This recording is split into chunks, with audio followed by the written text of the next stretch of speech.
Well, it definitely got weathered last night. Welcome to the Sideboard Vlog. This is part 3 in my series on the haunted hotel facade I'm going to make for Halloween this year.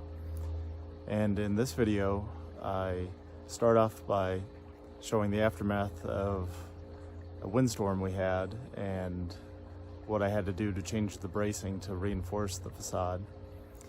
And I also show how I made a sign and distressed and aged it, and also how I'm distressing a lot of the wood on the front of the facade here.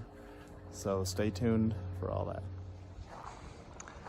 Well, we had a little bit of a problem last night. We had an unseasonably strong thunderstorm come through with 60-mile-an-hour gusts. And we came out here and did some emergency bracing, but not before the wind blew the whole thing back towards the house about 2 feet. And there are some gusts where the top was almost touching my patio roof, and I thought for sure it was gonna blow away. So here's some emergency rope to keep it from blowing towards the house, and I staked the front down. So now imagine we've got 60-mile-an-hour gusts, raining, pouring, hail, and I'm out here putting bungee cords, clamping stuff on, trying to screw some bracing on. It broke my original brace. I still have the upright attached to the flat, and that's the bottom piece that just bent all the nails right out. So I put my secondary one over here. The balcony tore off. I'm pretty happy with how the actual structure stayed together. I mean, this whole thing was like, I thought a few times, a few gusts, it was just gonna go over, and I had visions of the thing just tearing itself up. So there's a little bit of damage. This wall kind of bent in. I think I'm gonna take it apart a little bit to repair it. Well, I wanted to show you that this flat did sustain a little bit of damage from the wind. When this whole section blew back, kind of ripped out the side piece here a little bit. So I'm gonna, top and the bottom are moved a little bit, but those are my pocket hole joints and these were just staples. So I'm gonna take this section off, gonna unbolt it and try to do some repairs on it. I'm gonna have to think about how I'm gonna brace it and stake it down out in the front yard, because it's a little more exposed out here. At least here I had the protection of the tree in the house. So we'll have to see. Halloween was almost ruined last night. Well, because of that storm last night and some more potential storm today, some high winds, I've decided I'm going to temporarily dismantle this thing and try to get some repairs done on it. And now I know I need to brace it a whole lot better than I did before. So I'm gonna rethink that a little bit. I've already taken the balcony off.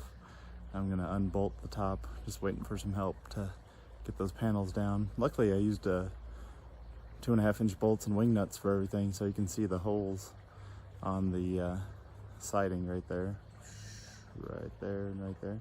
So luckily everything unbolts pretty easy. And I'm just gonna have to figure out some more bracing. Probably gonna put some 2x4 bracing all in the back, all the way up to the top,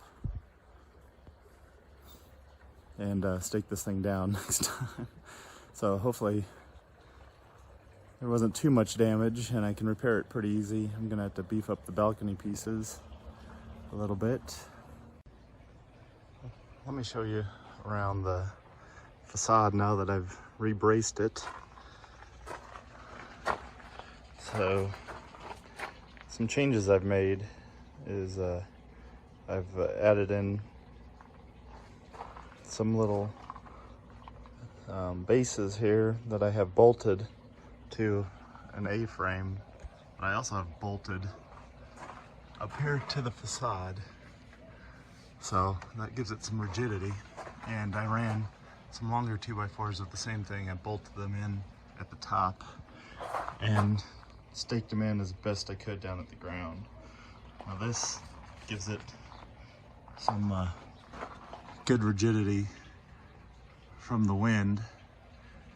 After our 60-mile-an-hour storm the other night, almost took it down, so I rebraced it. Now what I did with these tall ones here is I just screwed two 2x4s together, and what this will allow me to do is when I go out front I may have a little bit more room, so I'll just take these screws out and elongate or shorten these as necessary. But this gives it good support both ways, so if the wind blows from the back, you know, it'll tension, and if the wind blows from the front, it'll compress. And I still have a strap just in case, although the wind hasn't been quite as bad since then. All right, so I have my sign here, which is going to go at the top of the second story, and I found an Old West font, and I used a projector hooked up to my computer with that font in like Microsoft Word or whatever text editor you have, and I just projected it on here and traced out the letters. And then I found some stain I had, and this is just a piece of scrap plywood I had laying around. Then to give it some detail, I just laid a paint can on here marked 3 inches and just drew around the curve of the paint can. I'm going to cut that out and paint in the outline some antique white, give it a few more details, then age it a little bit, and then that'll be ready to mount on my flat.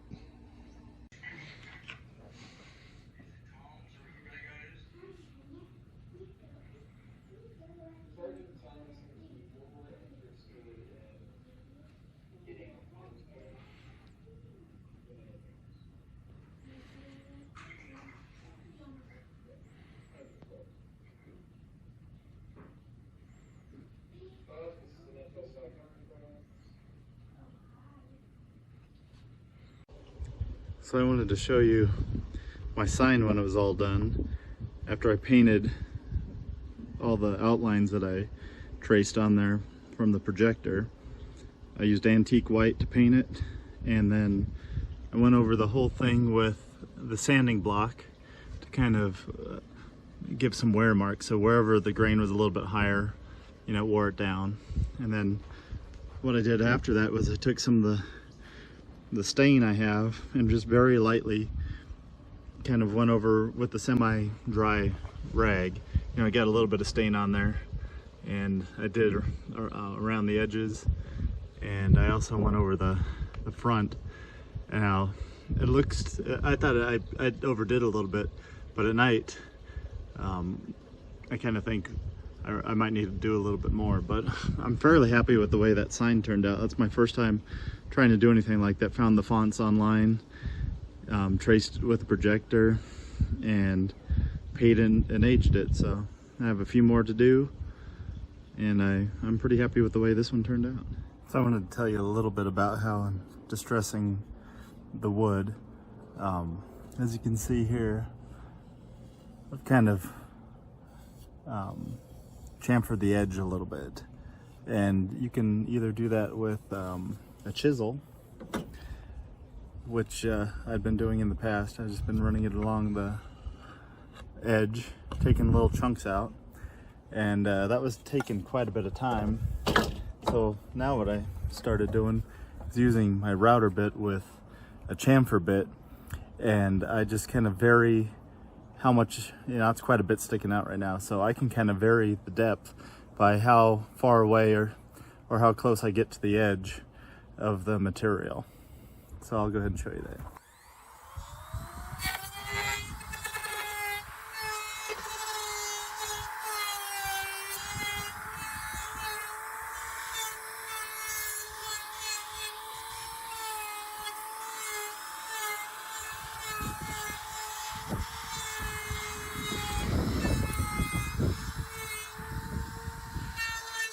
So I think that puts some pretty good detail, and once we stain it, it kind of adds to the worn look of the wood. The other thing I've been doing is I just throw it down on the gravel I have out here, kind of walk on it a little bit.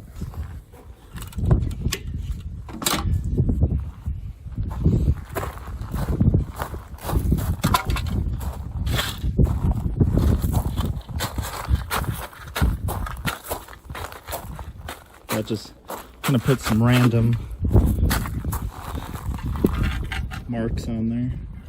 And then I still go back and use the chisel a little bit just to give it some extra grooves down in there. So I just kind of run it down the center, get some grooves, do some random little run the chisel back this way.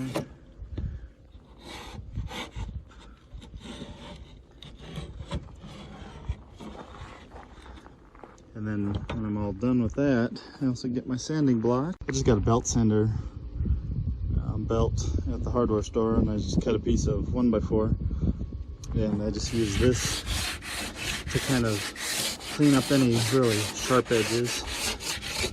And I run along these edges too, give it a little bit of a worn look, because it's the square edge that you kind of want to get off there in order to make it look more worn and used. And of course some of that looks kind of exaggerated during the day, but at night with some lighting it looks pretty good. Alright, so I wanted to give you a little view of what it looks like with that distressing on there when we stain it.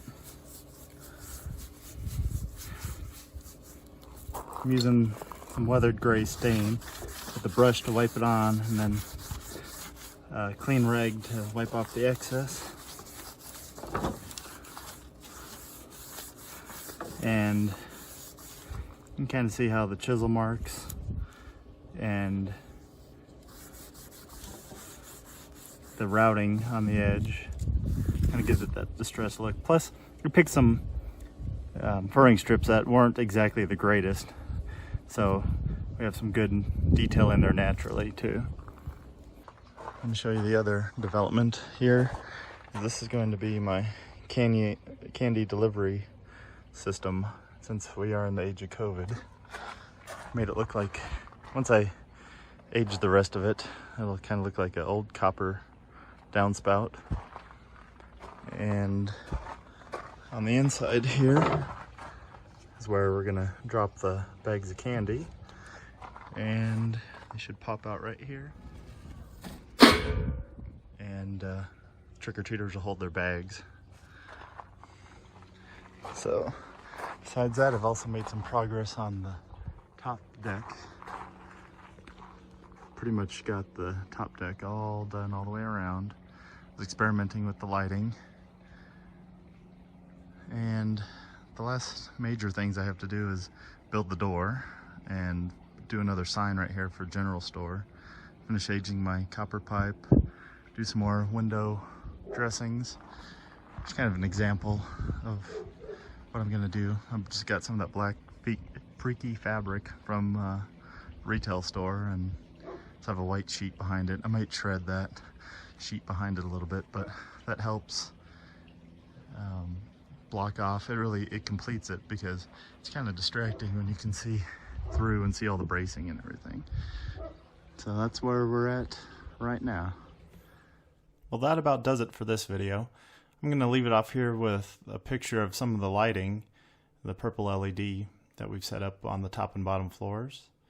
So if you like what you saw in this video, please give it a thumbs up. Please leave your questions in the comments, and hit subscribe so you don't miss out on the final parts of this video series and see how the Haunted Hotel facade looks once we're all done. Thank you. Subscribe now. Resistance is futile.